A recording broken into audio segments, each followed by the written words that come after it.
What's up guys, it's Sam here at Ninja Kiwi and welcome to the third of our Insider Session series where we give you a little bit more of a sneak peek into the team behind the games. So without any further ado, let's jump right in.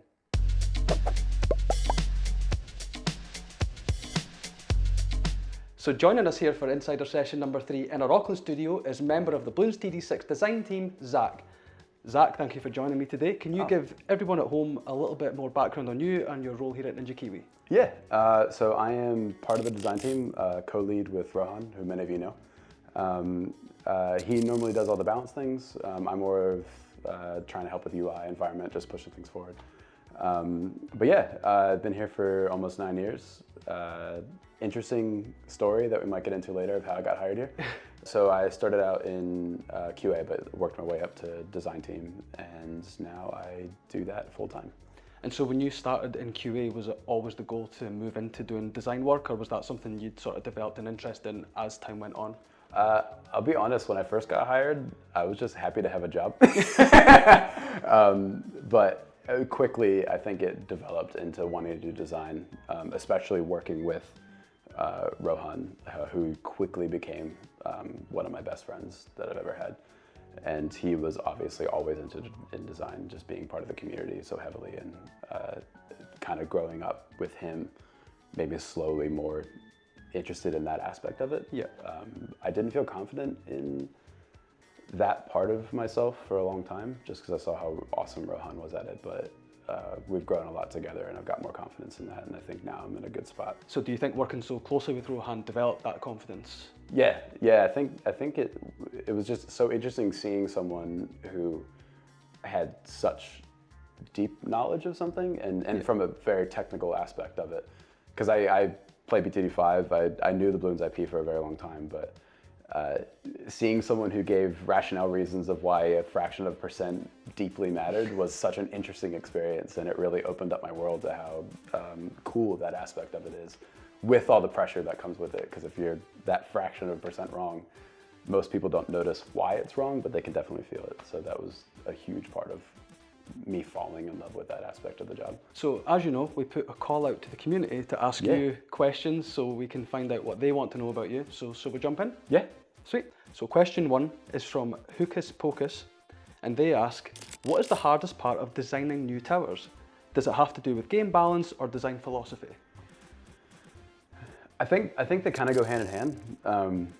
Again, this is kind of something I work with Rohan on a lot, but I think it's finding a niche that actually matters. Because when you design a game to launch it, you're not thinking of the holes in gameplay that exist, and so you have to kind of find something that doesn't exist yet, but it feels like it should have belonged the whole time. There's a couple times I think in things that we had designed early on that didn't feel that way, but I think we've gotten pretty good at finding niches, and we're actually starting now to think ahead of time and like think of how do we do these certain mechanics that feel like they're worth it, but it's something we've never thought of ourselves when we made the game. So I think Mermonkey's a really good example of that aspect of range in the game matters. It really matters, but making range matter more was a really challenging experience. And so having the projectiles scale up to be bigger to hit more things was something that kind of immediately came up in that tower's design. But yeah, to simplify everything, it's just finding that niche that feels like it needs to exist for the game to be better, but doesn't feel like it's this weird side mechanic that shouldn't exist at all, because then it kind of gives you that uncanny valley of it shouldn't be there. Yeah. And have you kind of developed a process that you go through now, that you will go through for any tower you design, or is it different each time? We have a process now that we use for almost everything. We found a process that kind of worked for us after trying a bunch of different things, and it's an interesting one because I looked up at all these strategies online of how do you formulate ideas that make sense, or how do you organize your thoughts, and I just am so scatterbrained that none of them worked. So we came up with this design philosophy called a pillars system. So we choose 4 things that are, or sometimes 5, that are really important for the new thing that we're doing. And so towers, for example. So Mermonkey's 4 pillars, I think where I have it written down somewhere, but there were just generic things like make range matter, make it fit in, make it feel like it's expanding the lore, so like going underwater, and make it user-friendly. And so anything that we do that's new, so if we want to bolt something onto it, it's like, oh, let's try this mechanic. That might sound really cool on the surface. You have to ask yourself those 4 questions, and if they violate one of those questions, then either the design that you're trying to implement is wrong, or the design of the 4 pillars is wrong. And so you have to then, you're at a point of no return. So you have to then start making hard cuts or choices or change the whole thing. But eventually, when you get to the end, every single aspect of that tower or thing you're designing needs to answer the fundamental questions that you were trying to answer. And I think it's working really well. It kind of keeps us in check because we're both massive dreamers. We want every mechanic to happen. It's like, oh, we want percentages on percentages on percentages, but that's not user-friendly, so you can't do that. And again, it's a learning process. We've made mistakes in the past, but I think we're getting better at it. And if you get to if you answer the first 3 pillars, if you get to the 4th and there's no answer for that, can that completely derail the direction you're taking the design for a tower? Yeah, anything really. I mean, if you have a fundamental question that's unanswered, then either, again, that fundamental question is wrong or the thing you're trying to implement is wrong. And a really good example of that is with Legends. So one of the core pillars of Legends for Rogue was don't be greedy. Okay. We wanted to make it feel worth every penny that we possibly could. And so that's why we focused so hard on presentation and how many artifacts we had and what the environment looks like. And I just wanted it to be worth the $10 that you paid instantly. Like, I wanted to show the feeling of that. And there was a lot of things that we had gone up, like, how do we do this? How do we do that? That felt greedy when we were like just talking about them as ideas. And it's such a good check because it's like, nope, doesn't work. So it's the same thing with towers. And if it feels, if it violates that fundamental thing, or if it's something that doesn't get answered by that question, then it probably doesn't belong. Obviously there's always exceptions, but those are the exception, not the rule. Cool. Question 2 is from Thick Independent 368, and they ask, which tower or upgrade was the hardest to design? There's a lot that come to mind, and I'm lucky enough that I've been around since not the very beginning of BT6 development, but before it launched. And I still think the hardest one to design, I think it's Alchemist. Okay. Not because it's terribly fun, like it's not a fundamentally complex tower, but it kind of constrains everything that we do because it's been around for so long and it's so overpowered that every meta and balance that's existed for the last 7 years revolves around it, and you can't just undo that. And so anytime we make a change or anytime that we want to do something new with it, you have to think of the cataclysmic downstream effect that you're about to have on every meta, and everyone's gonna be mad at you. And so I think it really, it's why we don't touch it that often. And again, I know it's not a tower that we designed ourselves because that was definitely during Steven's era. But it's difficult to design in the fact that everything that we design now has to be associated with that. Like literally the first thing that me and Rohan ask each other when we're designing anything new is, how does this work with Alchemist? Okay. So yeah, it's more of a constraint now rather than like a design problem, but whenever we do try to design anything around it, it just almost breaks everything we try to do. And just, you touched on it there, but is community feedback from any potential changes something that influences any decisions that you guys make? Yeah, it does, in a way that you don't want to upset people and you don't want to feel like you're undoing something that someone loves. Yeah. But I think that's the hard part about being in the design chair versus being someone that sees it from the outside. I play other games. I get mad when other games make decisions. Oh, so forming an angry mob, eh? Who are we going after? And that's because it's so easy to see something that's changed and get not mad at it, but not understand the deep reason. And it may be that you're thinking 5 months ahead of something and you're trying to change something little now so that it makes sense later. So it definitely comes into effect, and you don't want to do anything that's like drastically gonna give you bad feedback. Sure. But I think sometimes you just have to rip the Band-Aid off for the greater good, and it stinks. Like it just makes people not want to do something where they get mad at you. But we try not to let it affect us too much, because at the end of the day, we're trying to make the game as best as it possibly can be, and we make plenty of mistakes, and the community lets us know. Yeah. But sometimes you have to push past that just to make sure that you're trying to get the eventual vision correct, so you don't get dictated by every negative thing that you see online, because sometimes that does have a bad effect. Like sometimes you do something that the community does not like, and it's good to undo that and everything's better. But sometimes you get a negative feedback from the community. They don't like it, you take it back, but it kind of compromises the vision that they can't see. Yeah. And so it's really important to try to balance that out, and we're not always correct, and no one is. Yeah. But again, to simplify everything, we do definitely take it on board, and it's something we pay attention to really deeply, even if it's not, we don't respond to every Reddit comment or respond to every review or anything like that. But it is important to take that with a grain of salt. Sure. Cool. So question 3 is nice and simple and from Biltonium Weaver. How do you like your steak? Oh, medium, but it's so funny that you ask that, because we have this tradition here that every Wednesday we all have a big grill together, and so everyone brings in their own meat or vegetarian stuff, and I cook everything. It's a team effort. Like, a lot of people help me, but I try to do as many steaks as I possibly can. And I used to like my steak medium well, because I always just was told that's the best way to do it. But after having cooked hundreds of steaks here over the years, I'm more of a medium guy than I ever have been in the past. By process of elimination, you've sort of gone down. Well, you know, sometimes you get a little blue, and then other times you get a little well done. So I've learned to like it as it should be, which is medium. Sweet. Question 4 is from the Amos. What happened to the Bloon chipper? I saw one in the junkyard and haven't seen one ever since. I feel like that explains everything. Yeah, I think so. It's just one of those towers that's just so hard to balance. Yeah. I'm sure there's a way to do it, but we saw how broken it was in Battles 1 at one stage, and trying to fit it into BTD6 where it can play with the Alchemist. Yeah.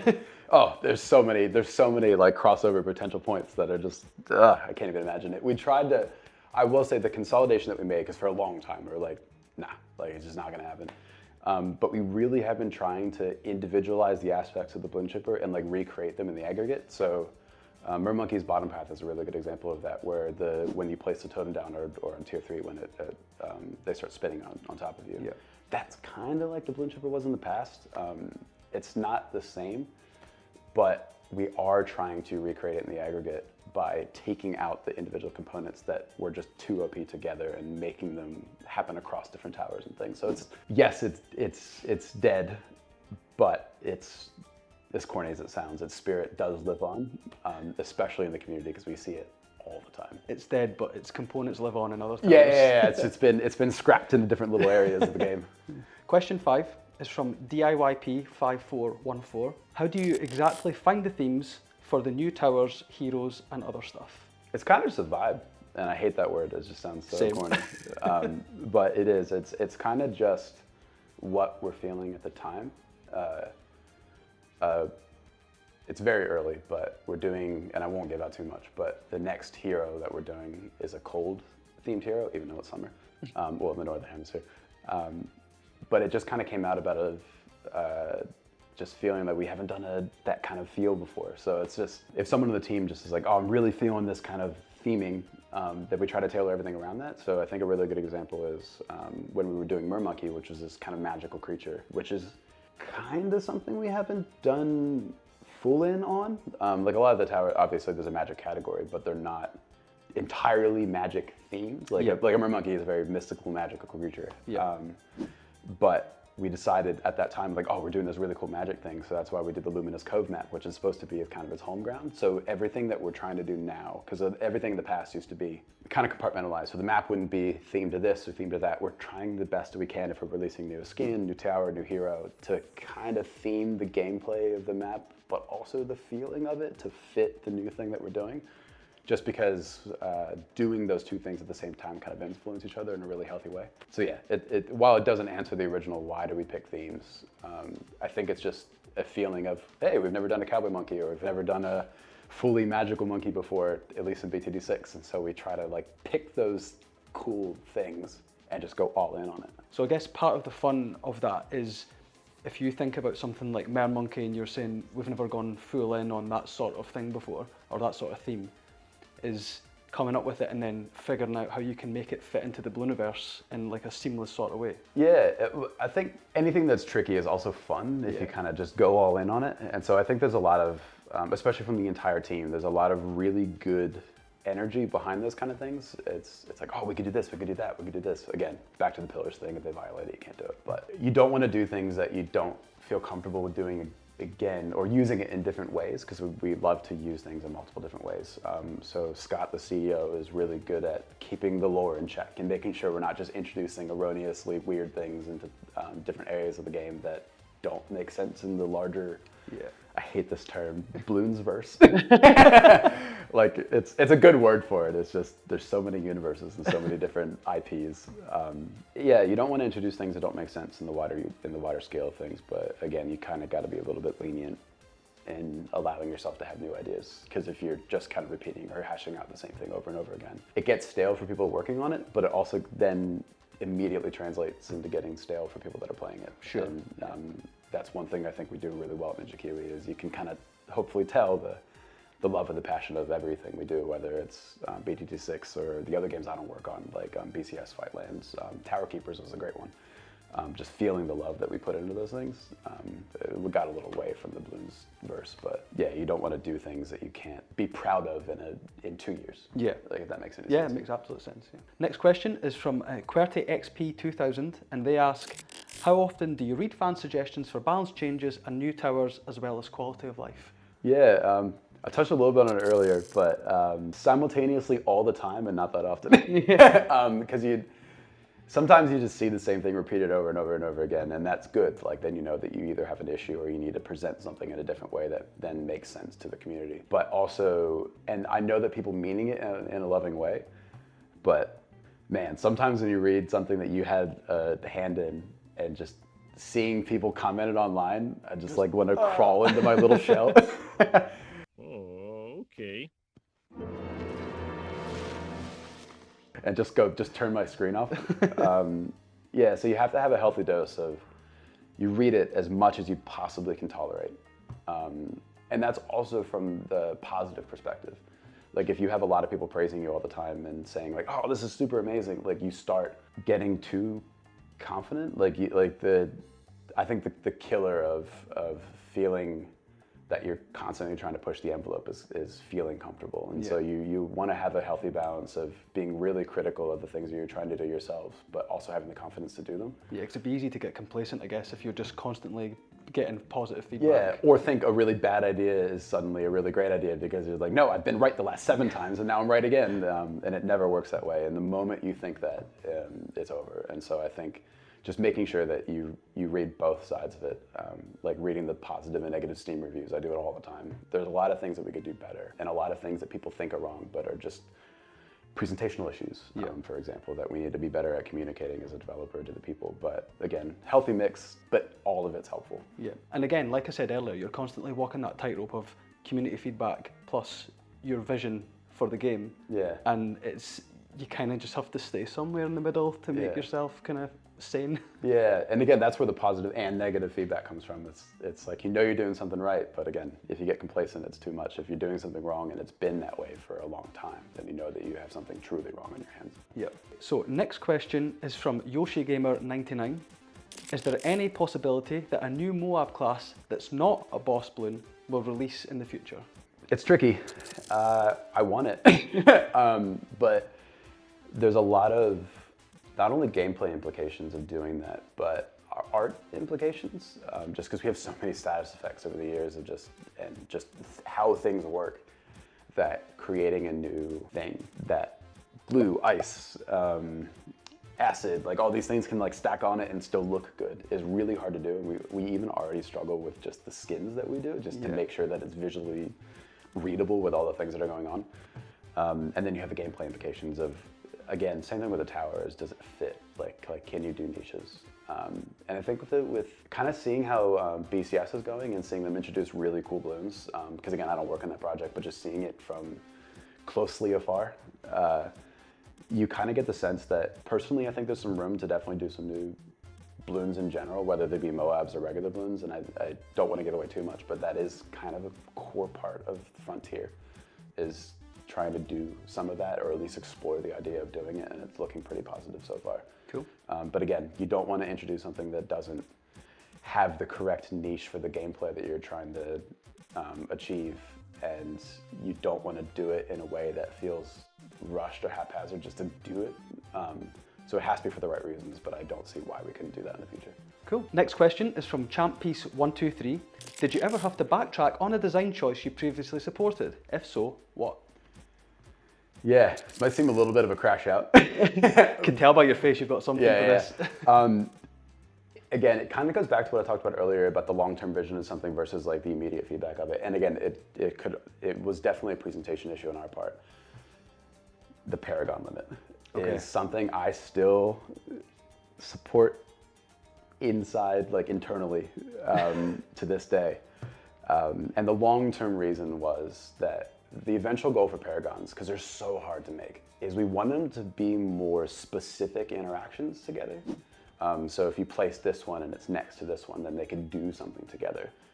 But when you multiply that by 30 or whatever, like whenever we get to all the Paragons, by how many towers we have, depending on when that is, you just can't do that because they're all capable of being on screen at once. So that's why we introduced the Paragon limit for like the long-term context. And that backlash was wild, and it was just immediate and visceral, and I completely understand why, because it kind of goes against the sandbox feel, and like I totally get it. And it's one of those things is like, as a player, I understand, and I would probably have done the same thing from the other side, but as a designer, I was like, that was gonna be so cool. I think it worked out. Like, I think we found a way to kind of find our own little niches and be able to have like work well together, but it really does put a lot of pressure on making new Paragons, because you have to make them all work together all the time, because you always assume the worst case scenario of everything's on screen all at once, and that limits how many animations you can do, how many projectiles you can have in the air, how strong it is, because you don't want people to go into round 900 in free play. So it has a lot of downstream effects that make our jobs harder. Yeah. But I'm willing to, we're willing to do that because the community, that's how the community wants the game to work. And again, that's one of those pieces of feedback that we could have presented it in a different way of just explaining why that happened before we did it. Yeah. But I think it was a little too much, too late, and I support the decision to pull it because the community wanted it, but internally I saw it, I was like, oh, it's so close. But yeah, I think the community was right, and I don't regret pulling it out eventually. Cool. Yeah, because it's all about what's best for the game at the end of the day. Yeah, and whatever I say is cool might have not worked. Yeah. So, and often that's the case. So it's again, I think it's one of those things that I'm so passionate about, because when it happened, I didn't have time to ever process that, because it just kind of happened. And so it's one of those things that just internally, I'm just like, I still feel it every day. Next question is from JealousAd8760, and they asked, what were/are some of your favourite projects to work on, and are there any future ideas you'd like to get started on? I feel that's a loaded question. Yeah, I think I have two answers. So for the past, in my QA days, I know it wasn't one of our most successful games, but I really enjoyed Tower Keepers, and I think that was one of the best games we made. It's just so cool, and I really enjoyed it from the QA perspective, just because it was one of the first times that me and Rohan got to do kind of certain little things on it, because it wasn't BTD6. Yeah. And so I think it was more of a personal enjoyment than anything else, and I liked that aspect of kind of feeling like it's still that Ninja Kiwi style of strategy first, but in a way that felt very different than anything that we had worked on in the past, and I wish it had done better, looking back. Yeah. I think for the future part of it, because I work on BT6 full time, I selfishly really love Legends. They're just such a really fun way, because they're designed from the ground up to be different than the main game, and so we kind of have free reign of what we can do, and our only constraints are time and resources. We can really think out of the box with that, and I love being insanely creative and trying to push the tower defense aspects as far as we can go with giving it a really fun, engaging skin around it. Yeah. And that's what we really tried to do with Rogue. And I think that was the best project I've ever worked on. Just a really small team, and really, for what it ended up being, a really quick time frame. I think we did that whole game in 5 months. Really? From scratch. Like there was literally no code done, and with 4 main people and a couple pinch hitters from other projects that really helped us out when we were in a tight spot of just so many ideas with so little time. Just for a bit of context, 5 months isn't a long time to design and build that. In an ideal world, how long would you be kind of hoping to get to work on that? Oh, like a year. Yeah. Okay. At the least. But again, I think it comes back to the old design thing of constraints are really helpful, and having that limited amount of resources and time really makes you make smart decisions. And so we built that entire hexagon world from the ground up to be efficient, both in terms of how do we implement it, how do we draw it.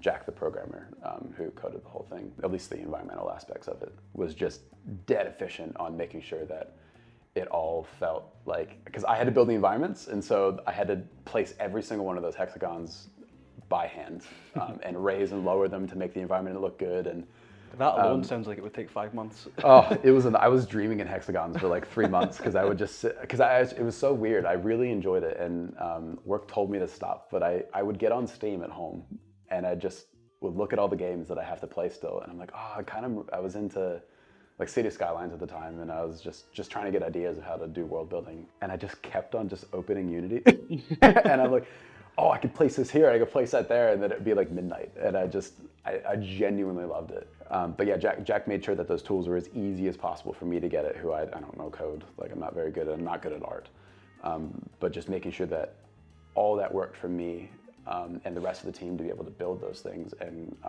KL, who's the designer of the hexagons and the little rogue monkey, just being able to make every piece fit, even if it's randomly generated. From I would place a tree, for example, and there'd be 3 or 4 different variants of that tree, but every time we load the map, it would switch the colors so that we could make it feel like it's procedure generated when it isn't. And just their ability to make those systems not only seamless with the amount of time that we had, but visually just work in the way that it did was just mind-blowing. And I still can't believe, looking back, at how little time we had to do that. Not from a original allotted amount of time that we were supposed to have, but just from the context of, it was kind of meant to be a small side project that a couple of us were just going to work on, just see how it goes. And we just kept being like, oh, what if it's a little bigger? What if it's a little bigger? A little bit more. Yeah. And Joe T, head technical programmer here, I feel so bad. I'm really good friends with him and outside of work in real life. And I think I cashed in every favor I've ever earned with him, just to make sure that it all worked and was optimized. And I know we're still working on the optimization part and some of it, but just like, hey Joe, can you please make these shaders work? Really, please, thank you. Or just, is this too many tiles? And he said yes, probably 9 times. And I just kept asking, can we please make it bigger? But yeah, the whole team really came together to make that vision possible, and I think that's why it's just one of my favorite projects to work on, and it still, to this day, feels unreal that we were able to do that in such a little amount of time. Great. So next question is from Zeeth Mainhart, and they ask, what's the inspiration behind the designs you work on? Do you reference real-life situations, or do you use other pieces of fictional media to come up with your own final idea, or maybe even a bit of both? It's definitely a bit of both. I think it's just kind of how everything works, is like you see something either in your personal life or other things that you're like playing or doing at the moment that kind of spark ideas. And so it's healthy to kind of always think about, or not always think about, but always be thinking, and you're just kind of noticing, oh, what if we did this, what if we did that, seeing things. And I think a really good example of that is Sulphur Springs, which is in BG6 as a map I designed. Was designed after the Grand Prismatic Spring in Yellowstone, because I went there with my wife, and it's just such a cool color palette, and having it come to life was such a really cool thing to see.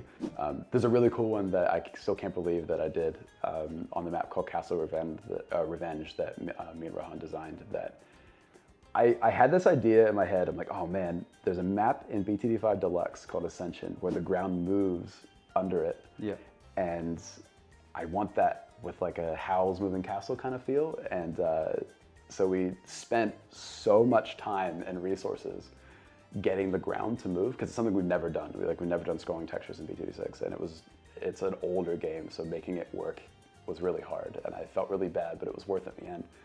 And then after we released it, I found out that I was just making up that memory, and Ascension doesn't move. You liar! And I've been using it, I use it as a reference the entire time, and no one checked me.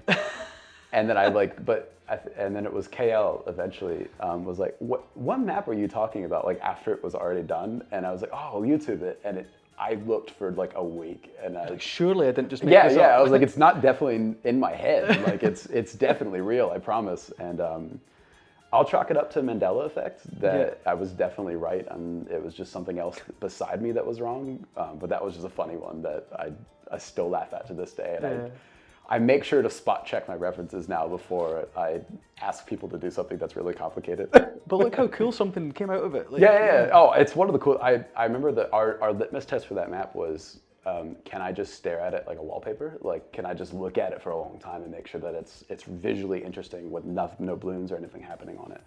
And so it was really cool to do that, and I'm really glad we did it in the end. It was just me being dumb at the beginning that was kind of funny at the end. Okay, moving on to the next question, which is from Cryptic Sunshine, who asks, will we ever see a proper archer monkey? Poor Quincy. I know we have crossbows with dart, but a real bow would be amazing. Maybe some synergy with Quincy. Yeah, I think it's an interesting one to do in BTD6 itself, just because the towers don't normally move, and I think it's such a stupid detail that doesn't actually matter. But I think one of the most important things about an archer is seeing that the curve on the bow. And or like when you shoot it, it has like it actually goes down in space. Yeah. I'm like, oh, I know it's not this, but like in games that have bullet drop, it's just that kind of feeling of it feeling real. Yeah. And I think Quincy does it fine, but if you're gonna do something, you might as well go all in and do it again. But we already have kind of that aspect of it, and so Quincy already kind of fills that role just from the visual perspective. And I feel like just taking that and copying it to a tower, unless we figure out a new way to do it, wouldn't entirely do it justice. But I can't say anything, especially because it's not at the office here, that we're not doing it. But there is another game that Ninja Kiwi is working on, the Dundee office, that I think will have a better representation of that. And so I think that one of the cool things about Bloons, especially with the different games that we have, is that if something doesn't fit on a spiderweb infested ancient engine or like game like BTD6, because we can't do that kind of thing, there are newer projects in the Bloons universe that can do that. And I think that new project, whenever it gets announced, I think will actually do that kind of thing justice. Yeah, and I guess like that's one of the things that might be something that is in your sort of design DNA, that if you're going to, you might have an idea for something, but if you can't do it right, then it's not really worth doing really. No, it's the way that we try to do everything, is that if you're going to do it, you might as well do it at 100% or 110%. And it's less about the feeling that I need to get this done. Well, it shouldn't be that way. It should be more about I want to get this done. Yeah. And if you're trying to force a round peg into a square hole, like it just doesn't. Oh, sorry, actually that would fit. A square peg into a round hole. It's trying to like force something that doesn't belong, and it just ends up feeling disingenuous. And I feel like that's the killer of making it feel like it fits. You just want to make sure that the thing that you're doing, even if it doesn't feel like it might necessarily 100% belong, if you do it well enough, especially with presentation and mechanics, it feels in other ways that it belongs. But yeah, I don't want to do anything that I know that we can't do unless someone proves us wrong. Yeah, sure. And that happens all the time, especially with other people on the team. Like someone just tries something and it ends up working, and then we can't do it. But it's expensive being wrong. Yeah. Going down the road and taking all this time to develop something and it doesn't work.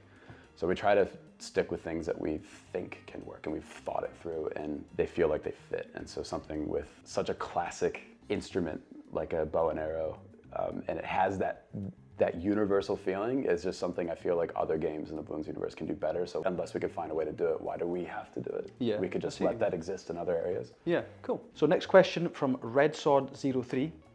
How difficult would you say it was to design the overall Paragon scaling system and then rework it in Update 39? I'll be honest, all the updates kind of bleed together, especially with all the scrapped ideas. It's hard to remember exactly, yes, that is what happened in this update specifically. Yeah.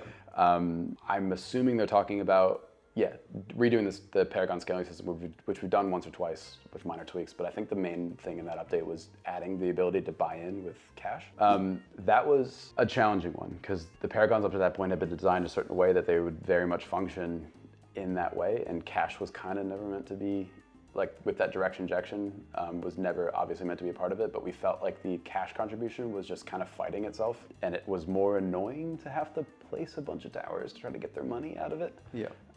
Yeah, it was a big choice, because with something that's such late game that is literally only there to target Apex players, if you touch that even a little bit, it throws out muscle memory and knowledge and how you do things. I think though that we did it in a way that made it feel like we were adding rather than trying to take away, especially with the cash injection. But yeah, I think this is definitely more of, I feel bad because he's not here, but this is definitely more of Rohan's department. Again, the deep knowledge that he has there. I'll admit, I didn't fully understand all the percentages and everything like that at the time, and I hadn't thought about it since then. But he definitely had his massive reasons for wanting to do it, and I loved the cash injection part, so we worked together to make that work, and I just trusted him implicitly, and I think it did work out in the end. Cool. Next question is from Chain YT, and they ask, what's your favorite part of making a new tower?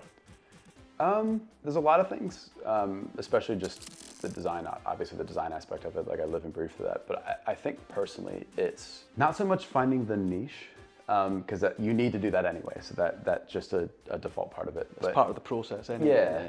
Yeah, I think it's finding the theme, like how does it feel, what's different about it visually, because I am a very visual person.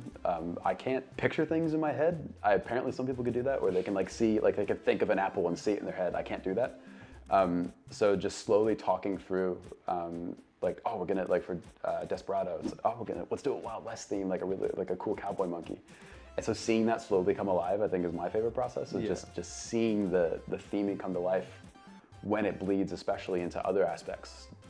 Like the new map Sunset Gulch is just seeing how those themes translate to everything that we're doing, again, going all in on it. And just that tie together at the end, I think is personally my favorite part. Yeah, because we chatted earlier in the week when you were showing me bits and pieces of Frontier about you want to make sure that when players play it, they get that payoff, that satisfaction. Yeah. And I guess from your point of view, when you're designing a new tower, that satisfaction is seeing it kind of fit seamlessly into the game, and then the players enjoying it once the update actually drops. Yeah, and seeing all the love that's put into it by the rest of the team, and just that feeling of, yes, it belongs in this area, even though it's a monkey that's from the Wild West. But it fits here. Yeah. And so yeah, just seeing that blend of, it's a new visual thing that's coming into Bloons, but it feels at home. And just seeing how the art team ends up merging that together and then making it look really good with the gameplay is just an amazing experience. Next question is from Titanic122, who asks, what's your favorite idea that got scrapped? Can I say something that was scrapped for a very long time, but then wasn't eventually? Yeah, sure. Okay. Early on, there was a bug, and I have this scrap sheet that goes back like 8 years that is 20 pages long, because I don't know why I don't delete anything. Ironically, very posterity. Yeah. There was a build in such an early version of the game where if you put a tower next to the base of the heli, it would teleport to the base of the actual heli that's flying around and allow you to shoot. That's cool. Which is Door Gunner. Yeah. I begged for like 2 years. I'm like, this is the coolest thing. And I would just post, like I saved that build, like the build's APK separately so that I could always have it. And I would just post GIFs like every 6 months of like, oh man, how cool is this? Like presenting it like a new idea. And eventually we did it, which I'm so thankful for. But just seeing that build number, because I just seeing it on that scrap, like top of my scrap paper every morning when I came to work to see what I needed to do that day, just because I would write things before I leave for the day before. Just being like, okay, we need to get a tower. Like you need to be able to hold towers in the air with eventually called Door Gunner. Yeah. But yeah, it was scrapped for a very long time. Like it was actually one of the first bugs that I found as a QA person. Oh really? Just by accident. And so I think I had like a personal attachment to it, and it was like my personal goal to get that in, which it eventually did. And I think it's one of my favorite things in the game. I know we've got Door Gunner, but the way you framed that, like I was picturing like Quincy, Tom Cruise, Mission Impossible style hanging from the helicopter. Oh, I think, well, right now it disappears, Yeah. but it used to be that the actual asset would be placed under there, and so if the helicopter, because we added turning where it would like do a little bit of tilt, but it used to, because it was attached, it used to kind of just turn like that, and then you'd see Quincy kind of hanging off to the side, so it did kind of look like that. That's fun. Next question is from the same person, and they ask, how are new maps designed? Is it a challenge to make every new map unique, or do you just draw random squiggles for the path and add some decorations like I do in the map maker? Yeah. It depends who's making it. I think everyone kind of has a design style that they like, and it used to be that years ago the maps were made by one or two people typically, but now a lot of the team presents things, and so we try to theme it the best we can to the thing that we're releasing that update. So if there's an update that involves a skin for a tower, then we try to make it good for that tower specifically. Yeah. Sorry, a skin for a hero. So we try to make it work for that aspect of the game. If we're releasing a new tower, then we're hoping that there's a couple of different bits that work really well with that new tower, but also visually fitting the theme. So the path is kind of dictated by the thing that we're designing around it. A lot of the maps I've designed, it's so dumb, but I love circles. Like, I think they're the coolest way that you can design a thing, because I just love the smoothness of it. Mm-hmm. So every single map I've designed has a circle in it. Like Sulphur Springs, Quiet Street, Balance, I'll just name a few. They're all circles. I just love that feeling, but I adjusted the radiuses for the towers that I was trying to affect for that one. It's like your calling card. Yeah. So if it has a circle in it and it's a newer map, it was probably a little bit of my influence. But the second part of that is maybe finding again, just back to an earlier question of that the theming is, did someone see something they really liked or recently watched a show that they really enjoyed, and like trying to find little references that we could do, or like art styles that we liked, and just trying to fit those into the Bloons universe. Like, one of the things a lot of people in the team love is Avatar: The Last Airbender, the cartoon version. That art style is just so cool, and we've tried to not fit it in directly, but there's a couple little homages to that in certain areas. And the new map we're talking about right now for the next hero is kind of that Southern Water Tribe kind of vibe to it. Okay. And actually, I'm not an artist, and so all my reference images are just like copy pasted, like, here's the Fire Nation ship that's like over top of a really badly drawn circle.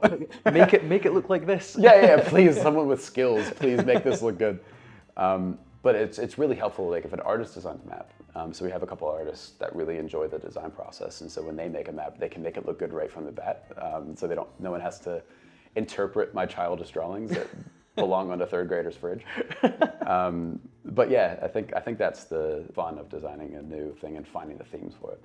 Sweet. Second to last question from KOKEXE. Which of your designs has made you the most proud? I think it's a tie between three, even though it's an Apex one. The Corvus was me and Rohan's first attempt fully on our own to design something complicated. I think it ended up being a little more complicated than it needed to be, but that was kind of the design intention. But it was a really technically hard thing to do to get Corvus's spirit, the thing that floats around and attacks, to be on screen all the time. And it was just something that I kept bumping up to the programmers with. I was like, can we please try this? Like, I think it will add so much, because we don't have a lot of persistence in the game, and I think that we were trying to add that. Like, that was a key part of it. Can I just say, the programmers must absolutely love when they see you approach their desks. It's so funny. Whenever I walk over to their desk, everyone just kind of just thinks down and just like, oh, here comes the guy who doesn't stop talking. Here she comes to wreck the day! I'm starting to see why. Yeah. I love them all, though. I at least from my end, I think I get along with everyone. I hope I do. I won't tell you what they said about you. Yeah, well, that's probably good. I don't want to. Please don't shatter my confidence. But yeah, I think that was really awesome to see that, and for that to actually work out in the end. Again, we didn't get to do everything we wanted with that, and maybe someday we'll revisit it. But I'm really proud of that. Rogue, I'm so proud of. Just again, I touched on it earlier, but just how awesome that ended up feeling overall, and just the art style and the ability to, for me, someone who doesn't do art, to hand place like every single one of those tiles and like raise them up by one and lower one by one, and like make my own little rules about, if you're doing a hill that's on a grass slope, grass doesn't take these massive jumps, so you have to like only put it 3 little units up and down, but then if they're all simultaneously like in a line, then it looks fake, so you have to like offset things, and so just going through that process was... It's like manipulating the different objects. Yeah, on like an individual scale, and there's 4,900 tiles in each one of those rogue things, and they're all hand-placed every single map. And so just dealing with that was a really good growing experience, and I really enjoyed it. Part of that pride must surely be how much you managed to accomplish in the tight time frame that you had as well. Yeah, and just again going through someone who'd never touched Unity in their life, because I outside of just QA tasks of trying to figure things out, to having to work in it. And thank you for the very patient other members of the team that helped me along the way when I, one, broke things all the time, and two, just had 1,000 questions. And again, it's the old, please, Zach's broken something, don't come over to my desk. But yeah, I think that's the second most proud I've been. And actually one of the KL who I mentioned earlier for Christmas gave me this handmade orb, and then maybe we can insert a photo here later. It's Rogue Monkey in an own little world that he hand drew with crayon. Cool. And it's all cut out and it's on a little hexagon tile. Oh, and it's awesome. Like one of my pride possessions, and it's on my desk. It's the coolest thing. Oh, that's awesome. And I think the third thing I'm most proud of, and it's definitely a more selfish reason, is we recently did a pet for Rosalia called Collie, and it's my dog. It's so funny, tragically funny. But when we originally spec'd it a long time ago, I was like, oh, I need to make it so that it fits with Rosalia. She's a tinkerer and she really loves mechanical things. So we decided to give Cora, the collie, Cora's the name of my dog, a robotic leg, just to make it fit the theme. And it turns out, my wife says that I cursed this, or like brought it upon ourselves. But it turned out 3 months later, we found out she needed full replacement surgery for her hip. Oh no. And she actually has a titanium part of her leg now. And so originally in the concept, it was a front left leg, but we moved it back to her back right leg, because that's the leg that got surgery on it and fully replaced. And Cora's so committed to the bit. I know. She was just like, I need to make sure that they're doing it right. and just seeing that in the game, like it even makes me tear up now. Just seeing her like run around and do her little things, and knowing she's in recovery now, because she got it about a month ago. But just that, seeing something that's so personally important to you in the world that you love is just such a powerful moment to me, even though it's not a major part of the game or anything like that. But yeah, it's your two worlds colliding in a very real way, isn't it? Yeah. Oh, you should have heard the screams my wife gave when I showed it to her. She's like, that's the cutest thing in the world. And but yeah, again, the first two are actual work things that actually mattered, and the last one is just more of a personal pride thing. That's awesome. So final question from the community, a very fitting one from Alemouse, and they ask, favourite moment with the community? So many. There's two that come to mind. The first one is really early on. There's a BT6 player in the past, doesn't do as much anymore, called Aliens Rock, that was playing Ouch. And we had this TV in the upstairs in the office, and it was when the team was smaller, and we had just released BT6. But we all stopped working for about 2 hours and just watched him on Twitch try to beat Ouch on chimps. And we literally just pulled up beanie bags, and we just made an event out of it, and just sat there like screaming like, just do this, or just you're so close. And because it was so funny at the time, because it's one of the parts of design that's really interesting. Even when you have someone like Rohan, is that there are always people that are better than you at the game, and you have to design for something that you can't do.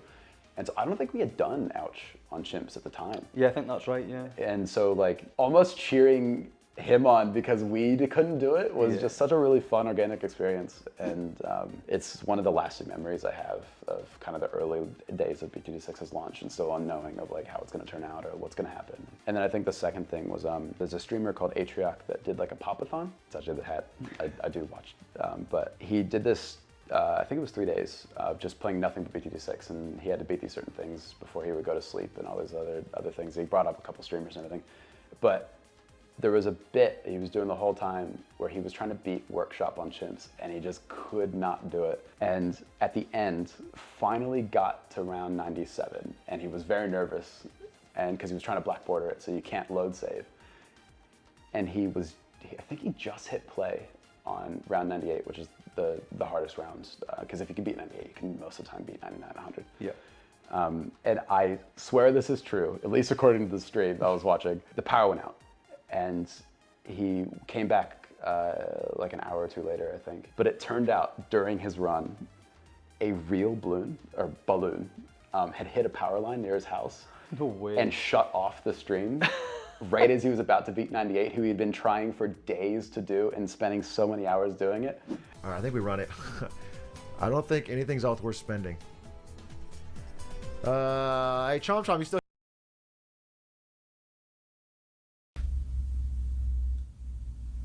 What in God's name? Fridge. No light.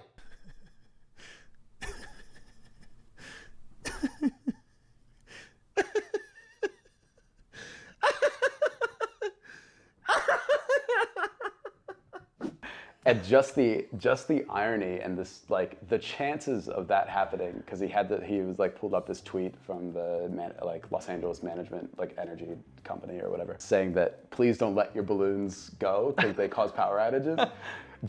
I think it's just that single moment of the look on his face of just spending so much time on something and then having the ultimate irony happen in real life is just. I still go back and watch the VOD every now and then. Just that story should be in the dictionary beside irony. Oh, 100%. And it was actually when I started, because he at the same time was having all this music come out for that and for like Bloons themed stuff. And so it's actually why I had casually watched it before, but started watching it more after that. And just having this build up for days and have that happen, and then for him to come back on stream and press play and do it. So his strategy did work, but it didn't count because he didn't get the black border because he had to load save technically. I still laugh at it. That must have been heartbreaking for him. Oh, it was hard to watch, but it was so worth it. And it's just one of those moments that just will live on and as a memory for the rest of my life, just how funny I thought that was. So that's all for the community questions. Next up is the quickfire round that we've done with Danny and Mike. Yep. And it's just 10 questions, super easy. You ready? Yep. Cool.